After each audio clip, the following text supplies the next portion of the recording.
हम जिस समाज परिवार परिवेश में रहते हैं ना, वहाँ हम हमेशा ही हमेशा दो बातें बोलते हैं। लोग आते हैं हमेशा हमको डरा के धमका के चले जाते हैं, लोग हमको बहुत तंग करते हैं। और दूसरी बात, क्या करें, हम लाचार हैं, बेसहारा हैं, असहाय हैं, बस हम लोगों की बातें सुनते रहते हैं, सब कुछ बर्दाश्त करते रहते हैं, सुबह दुबक के रोके रहते हैं। अब देखो, आप अपने इस स्टेटमेंट से क्या बता रहे हो कि सामने वाला बहुत स्ट्रांग है, मतलब उसके लिए आप पॉजिटिविटी से भरी बातें बोलते हो, उसका पीठ थपथपा रहे हो कि भाई आप बहुत स्ट्रांग है। और अपने लिए क्या बोलते हो, निगेटिव स्टेटमेंट देते हो, निगेटिव फीडबैक कमेंट देते हो। क्या करें, हम तो बहुत लाचार हैं, असहाय हैं। भाई वो आपको डरा रहा है तो आपका काम क्या है, मजबूत बनना काम है कि इसी तरह लाचार असहाय बन के जीवन व्यतीत करना काम है। और बहुत लोग तो यहाँ तक कह देते हैं, अरे क्या करें, इतने सालों से हम बर्दाश्त करें, अब तो जीवन निकल गया, अब तो डिपार्चर का टाइम हो गया। बिल्कुल नहीं, डिपार्चर का टाइम नहीं हो गया। आप ये समझो कि डिपार्चर किसका होता है। डिपार्चर जो होता है ना, आपकी आत्मा जो होती है नेक्स्ट लाइफ टाइम में जाएगी। अगर आप कमज़ोर बन के रहोगे ना, तो फिर अगले जहाँ भी जाओगे वहीं आपको कमज़ोर लोग समझ के इसी तरह तंग करते रहेंगे। बच्चा को हम क्या बोलते हैं हर क्लास में बच्चा को, कि अच्छे से पढ़ो, मैथ्स बनाओ, साइंस बनाओ, जो भी सब्जेक्ट हो उस पर पकड़ अच्छा से रखो। जब तुम अच्छा से पढ़ोगे लिखना, तभी तुम नेक्स्ट क्लास में भी सकोगे। ये नहीं कि बच्चा शुरू से पढ़ा नहीं है, उसको मैंने कोचिंग में डाल दिया, कहो कि अब तो बेटा तुम यहाँ निकाल ही लोगे। बिल्कुल पॉसिबल नहीं, क्योंकि शुरू से उसका बेस नहीं आपने बनाया। ठीक है, तो अपने माइंड का भी एक स्ट्रांग बेस बनाया करो। जब आप स्ट्रांग रहोगे ना, तभी आपका ये लाइफ भी जितना साल बचा है हैप्पीली कवर होगा, और अगला लाइफ टाइम बिगिनिंग से ही अच्छा कवर होगा।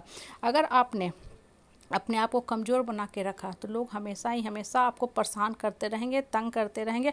और जो इंसान देखो तंग करता है ना, वो सबको नहीं तंग करता है, वो कमज़ोर को ही अपना शिकार बनाता है। ठीक है, एक पॉइजनस आदमी जो होता है ना, देखो अपने आप को कभी नहीं बदलता। टॉक्सिक आदमी अपने आप को कभी नहीं बदलता, वो सिर्फ शिकार बदलता है। ठीक है, वो आपको तंग करेगा, फिर किसी दूसरे कमज़ोर आदमी को पकड़ेगा।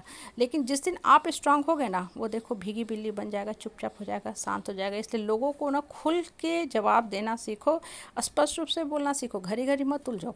जितना ज़्यादा घड़ी घड़ी उलझोगे ना, कन्फ्लिक्ट आर्गूमेंट करोगे, दिमाग के ऊपर क्या होता है, एक निगेटिविटी की भंवर लेयर दर लेयर, परत दर परत चढ़ते जाती है, और आपका काम का गति धीमा हो जाता है। फिर आपको किसी काम में मन ही नहीं रहेगा, क्योंकि लोगों की बातें माइंड के फोरग्राउंड में चलते रहती है। माइंड का वर्किंग है, ठीक है, वर्किंग नेचर है माइंड, इसी टेक्नोलॉजी इसी कंसेप्ट पे काम करता है। इसलिए जब हम खाली बैठते हैं, चुपचाप बैठते हैं, तो माइंड को स्टडी करते हैं। जब हम माइंड को स्टडी करते हैं ना, तब हमको समस्या का हल मिल जाता है। लेकिन हम माइंड को स्टडी नहीं करते हैं, नॉर्मल लाइफ में क्या करते हैं, लोगों की बातों को स्टडी करते रहते हैं। क्यों लोग ऐसा बोले, नहीं बोले, ठीक है वो बोले, अब आप सीखो, सोचो कि हमको क्या करना, कैसे हम बाहर निकल सकते हैं इस भंवर से, इस गंदगी से, क्योंकि हमको उठना है।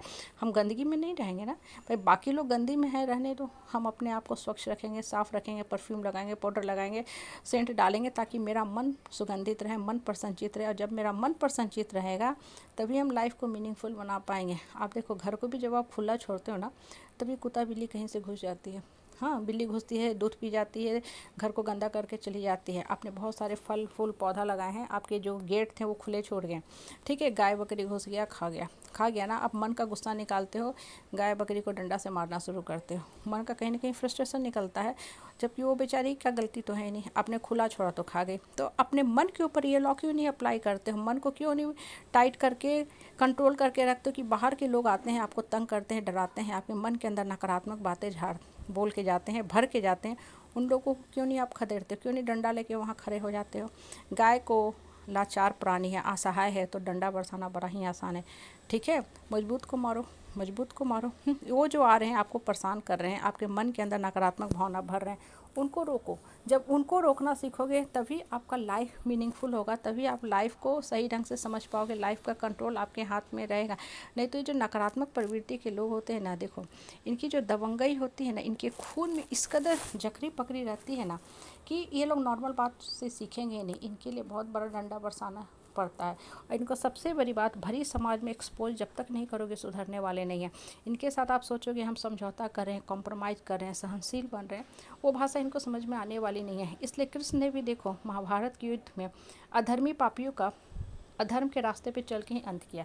बहुत बार कृष्ण ने भी झूठ बोलना पड़ा ना, क्यों बोलना पड़ा, क्योंकि इन पापियों का अंत उसी ढंग से होता, चाहे वो दुर्योधन का अंत हो, जयद्रथ का अंत हो, द्रोणाचार्य का, किसी का भी ले लो, क्यों, क्योंकि साधारण ढंग से लोग ख़त्म होते ही नहीं। इसलिए हमेशा मन को स्ट्रांग करो और सही समय पे सही जवाब दिया करो।